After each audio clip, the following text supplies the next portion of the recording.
મિત્રો આજે જેટલો બિરાજો છે બધાય કાંઈક ને કાંઈક ગૌ માતા આપણા હૃદયમાં બિરાજી છે એટલે જ આજ સુધી પહોંચ્યા છીએ અને કનૈયાનો સાથ છે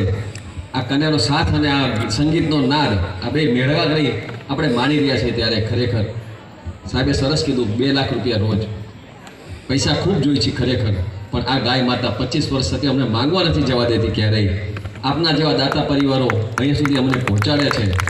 એના માટે આ દાતા પરિવારને ખરેખર વંદન કરીએ છીએ પણ સાથે સાથે 2 વાત ચોક્કસ કહીશ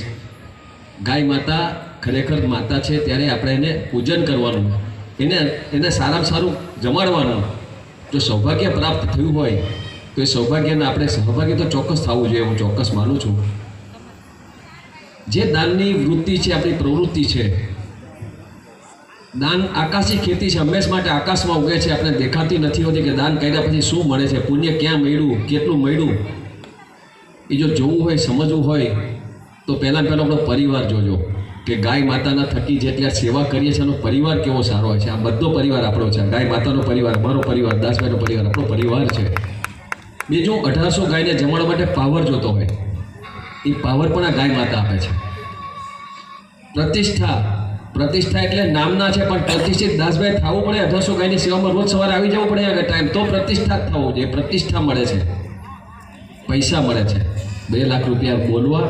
બહુ આંકડા છે એનું 50 મજૂર રાખીને કદાચ રેલવેના પાટે ભેગા કરવાનું કહું તો 2 લાખ પાના બહેનો ભેગા ન કરી આખા દિવસમાં ન કરી શકાય આપણાથી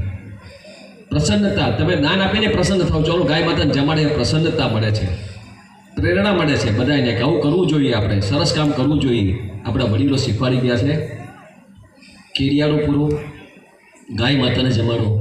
લાલ હિટને કાલા હિટ ઘરમાં વાપરતાની મહેરબાની કરીને ક્યારેય ના વાપરતા આપણા ઘરમાં ક્યારેય ના વાપરશો વિનંતી કરું છું મને 75 થી અમારા ઘરમાં આજ સુધીમાં લાલ હિટ કાલા હિટ નથી એક પણ વંદો મચ્છર તમને જોવા નહીં મળે આવીને જો કરશો